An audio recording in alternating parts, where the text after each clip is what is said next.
पिछले एपिसोड में देखा कि गुकलेन के ग्राउंड की तरफ जियोयान अपने दोस्तों के साथ बढ़ रहा था, पर उन्हें गार्ड ने अंदर आने नहीं दिया। दो एल्डर उन्हें नीचा दिखाकर रोकना चाहते थे। इससे जूनियर को काफी गुस्सा आया और वो भड़क उठी, पर तभी वहाँ डिन मांग तियानची आ गए थे, जो जियानान एकेडमी के लीडर थे, जिनके थंडर से ही दोनों एल्डर दूर हो गए और उन्हें अंदर आने दिया गया। इस कमिंग एज सेरेमनी में गु कबीले के सभी यंग पेटिशनर का टेस्ट किया जा रहा था। जूनियर ने जियोयान को बताया कि गु कबीले में 10 रैंक है और हर एक क्रिस्टल एक रैंक को दर्शाता है और सिर्फ चौथी रैंक से ऊपर वाले ही इस कमिंग एज सेरेमनी में भाग ले सकते थे और उन्हें अपनी पावर के अकॉर्डिंग 4 सिंबल में से एक दिया जाता।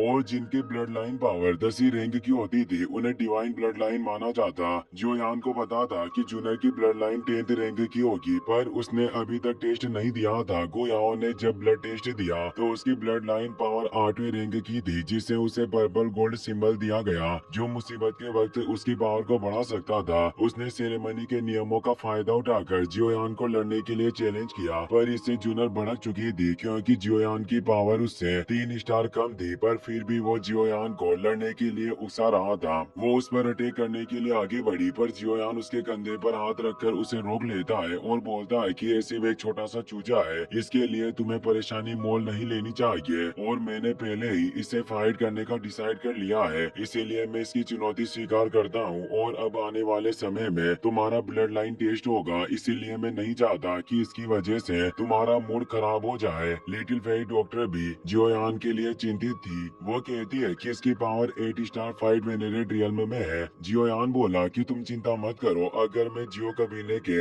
हेवनली टॉम एंट्रेंस स्पोर्ट को वापस पाना चाहता हूँ तो मुझे खुद को साबित करने के लिए इस गुयाओ को हराना होगा। जूनियर को भी फिक्र हो रही थी, इसीलिए वो बोलती है कि तुम्हें काफी केयरफुल रहना होगा, इसके पास कई सारे टॉप लेवल के स्किल्स है। जियोयान उसकी बात समझ जाता है। अब जियोयान और गुयाओ लड़ने के लिए इस ग्राउंड से दूर फ्लोटिंग आइलैंड के पास आ गए थे, ताकि उनकी स्किल और टेक्निक्स से किसी को नुकसान न पहुंचे। जियोयान अपनी पावर को एक्टिवेट करते हुए कहता है कि मैं जियो कबीले का जियोयान तुम्हारी चुनौती को स्वीकार करता हूँ। इसी के साथ उसने अपनी पावर को एक्टिवेट कर लिया और वो अपने ओरा को स्प्रेड करता है। गुयाओ कहता है कि शायद तुम आज मेरे हाथों मरना चाहते हो और वो भी अपनी पावर को एक्टिवेट करके आगे बढ़ता है। उसके चलने के साथ ही वॉइड क्रैक क्रिएट हो रहे थे। इससे पता चलता है कि उसकी पावर 9 तियानजुन से बिल्कुल भी कम नहीं थी। वो तेजी से जियोयान पर मुक्का मारने बढ़ा तो जियोयान भी उस पर फुल पावर से पंच अटैक करता है। वॉइड क्रैक इससे चारों तरफ फैल चुके थे।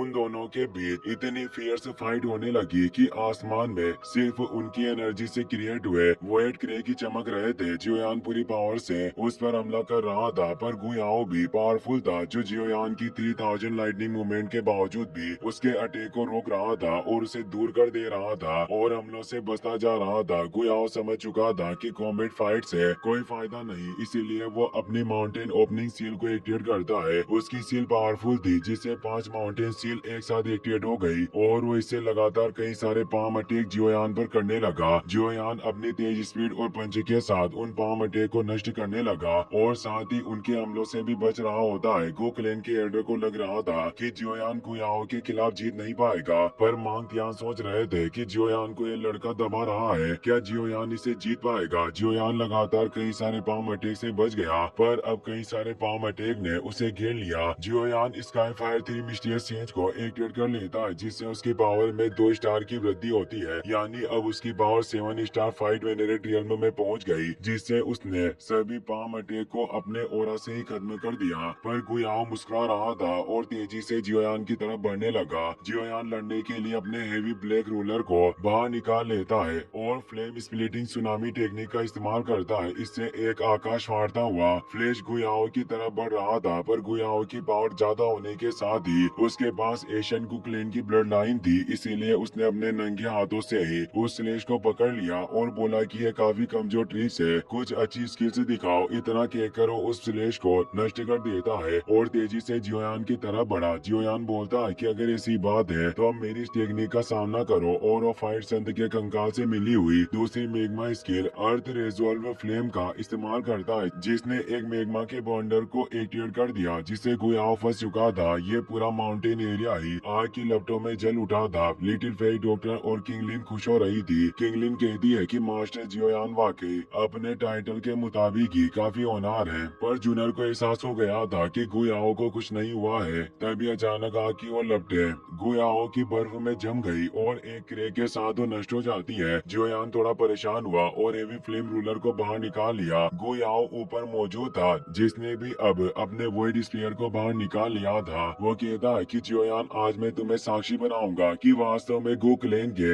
यंग जनरेशन की पावर कितनी महान है। और अपने स्फीयर से एक पावरफुल टेक्निक को एक्टिवेट करने लगा। उसके पास कई सारे सोल बिस्ट स्पिरिट थी, जिसे उसने अपने स्फीयर पावर से आकार दे दिया था। इस टेक्निक का नाम 10,000 बिस्ट स्फीयर टेक्निक था, जिससे वो जियोयान पर अटैक कर देता है। जियोयान उन वॉइड बिस्ट से बचने लगता है। वो अपने स्फीयर से उन्हें काट रहा था, पर साथ ही गुयाओ भी उस पर अटैक कर रहा था, जिससे जियोयान को लड़ने में प्रॉब्लम हो रही थी। जियोयान खुद को संभाल कर उन बिस्ट को खत्म करने लगा। गुयाओ और ज्यादा बिस्ट को एक्टिवेट कर रहा था। साथ ही अचानक तेज स्पीड के साथ जियोयान की तरफ बढ़ा और एक सरपेंट से उस पर अटैक कर दिया। जियोयान इसे संभाल नहीं पाया और उसने पीछे से एक स्कॉर्पियन से जियोयान पर अटैक कर दिया। जियोयान के सेंसेस तेज थे, जिससे वो वक्त रहते इससे बच गया। पर अब उसने एक जायंट बेयर मॉन्स्टर को क्रिएट कर दिया था, जिसमें सभी बिस्टे की पावर समाई थी। जियोयान इस अटैक को रोक नहीं पाया। उसके मुंह से ब्लड आने लगा और एक फ्लोटिंग आइलैंड पर तेजी से जा टकराया। गुयाओ उसे संभालने का मौका नहीं देना चाहता था, इसीलिए उसने अपने सभी बिस्ट को वापस से मर्ज कर लिया और बिस्ट किंग रोर का निर्माण करता है। जायंट लोयन हेड क्रिएट हो गया, जिससे वो एक तेज रोर अटैक जियोयान पर करने लगा और बोलता है कि लड़के, जियोयान, आज तुम्हारा जीवन यही समाप्त हो जाएगा। लोयन बिस्ट तेजी से जियोयान की तरफ बढ़ रहा था। जियोयान वापस से उठ गया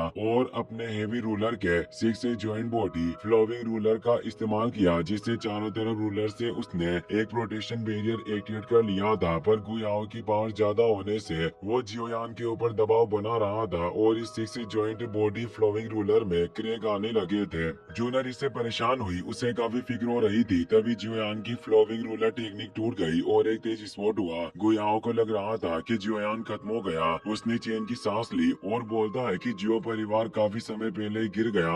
आखिर ये मेरे गो क्लैन का सामना करने के किससे योग्य हो सकता था। पर जियोयान मरा नहीं था। उसके मुंह से खून आने लगा। वो बोलता है कि तुम मेरे जियो कबीले को काफी नीचा मानते हो, इसीलिए मुझे खत्म करने की कोशिश की। तुम्हें लगता है कि तुम एशियन गो क्लैन के लोग अपनी ब्लड लाइन की वजह से खुद पर काफी गर्व महसूस करते हो, पर आज मैं तुम्हें अपनी ट्रू पावर का एहसास करवाऊंगा। जियोयान को कई सारी चोटें आई थी, पर वो जीएन के दिए गए ड्रैगन स्केल आर्मर की वजह से गुयाओ के अटैक का सामना कर गया था। इस आर्मर को देखकर गो कबीले के तीनों एल्डर हैरान हुए और कहते हैं कि एशियन ड्रैगन क्लैन का ड्रैगन फिनिक्स स्केल आर्मर है। मांग तियानची भी कहते हैं कि वाकई इस आर्मर के बारे में जो अफवाहें सुनी थी वो सच है, इसीलिए इसने एक 8 स्टार फाइट वेरिएंट के पावरफुल अटैक को भी रोक लिया। जूनर खुश थी कि जियोयान ठीक है। जियोयान बोलता है कि मैं सालों पहले जियामा एम्पायर से बाहर चला आया और पूरे कॉन्टिनेंट में यात्रा करते हुए 10 साल बिताए। अभी तक मैंने अनगिनत दुश्मनों का सामना किया। गॉड ही जानते हैं कि अभी तक मैं कितनी बार लाइफ एंड डेथ की सिचुएशन से गुजरा हूँ और मैंने कितने बलिदान दिए हैं। फिर भी तुम खुद को एक जीनियस मानते हो, जबकि तुम खुद एक ब्लड लाइन के भरोसे जीते हो। जियोयान ही कहते हुए आगे बढ़ने लगा। वो अपने रुद्र रूप में आ रहा था। साथ ही कहता है कि मैं इस वाइट गोड ब्लड लाइन की कभी भी चाहत नहीं रखता, ना ही मैंने तुम्हारा कुछ बिगाड़ा है, लेकिन फिर भी तुम मुझे मारना चाहते हो। पर अब तुम्हें इसका भुगतान अपने ब्लड से करना होगा। और वो गुस्से में अपने ओरा को फैलाता है। गुयाओ हैरान था कि वो उसके इतने पावरफुल अटैक से भी बच गया। वो जियोयान की तरफ स्पीयर पॉइंट कर कर कहता है कि क्या हुआ अगर तुमने इतनी हार्ड ट्रेनिंग ली, फिर भी तुम्हारे पास गॉड ब्लड लाइन नहीं है। तुम एक गिरे हुए वंश से हो, इसीलिए तुम्हें हमारी ब्लड लाइन का अपमान करने का कोई अधिकार नहीं। आज मैं तुम्हें दिखाऊंगा कि मेरे गो कबीले की ट्रूथ यांग क्लास की फाइट टेक्निक क्या होती है। और वो अपनी एशियन सिगरेट फिंगर टेक्निक को एक्टिवेट करने लगा,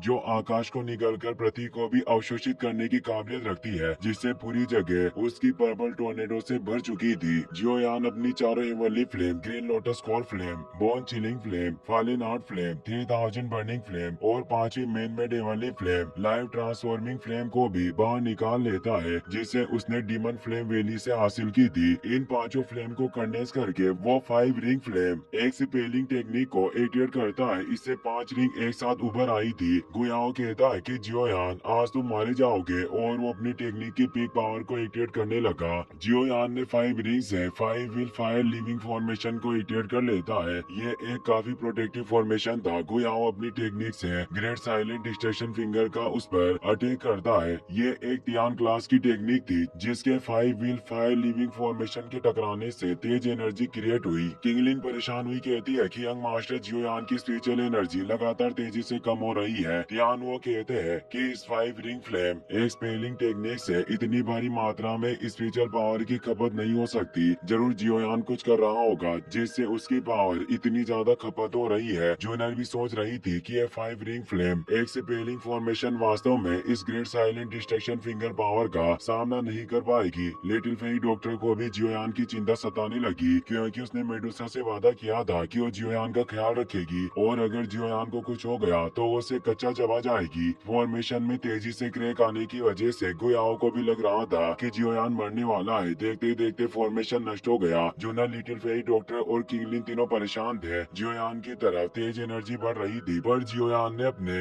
4 एवनली फ्लेम वाले extermination angry Buddha fire lotus को कंडेंस कर लिया था। इसीलिए वो बोलता है कि गुयाओ तुम अब मेरी सवार का साथ चको और वो उस एक्सटर्मिनेशन फायर लोटस को सामने लाता है। गुयाओ इसे देखकर डर गया क्योंकि ये 4 एवनली फ्लेम के मर्जी से क्रिएट हुआ था। जियोयान लोटस को ग्रेट साइलेंट डिस्ट्रक्शन फिंगर की तरफ छोड़ देता है। लोटस जब फिंगर पावर से टकराता है तो चारों तरफ अपनी एनर्जी से क्रिएट कर देता है और उस ग्रेट साइलेंट फिंगर में क्रेक उत्पन्न होने लगे। गुयाओ काफी डर गया था। फिंगर टेक्निक नष्ट हो जाती है। इससे गुयाओ को तेज झटका लगा और वो भी कमजोर हो चुका था। पर अब वो एक्सटर्मिनेशन फायर लोटस तेजी से गुयाओ की तरफ बढ़ रहा था और उसके ऊपर फटने वाला था। इससे उसके होश उड़ गए और उसके चेहरे से डर साफ झलक रहा था। उसका मरना तय था। इसीलिए गु कबीले के एस्टर आ गए जो कहते हैं कि जियोयान थोड़ी रहम दिखाओ और इसे माफ कर दो। वो अपनी पावर से एक्सटर्मिनेशन फायर लोटस को रोक लेते हैं और अपनी एनर्जी से उसके वर्ड क्रेक को खत्म करके जियोयान को उसकी पावर लौटा देता है और उसके सारे जख्म भी उन्होंने सही कर दिए थे। साथ ही वो उस लोटस को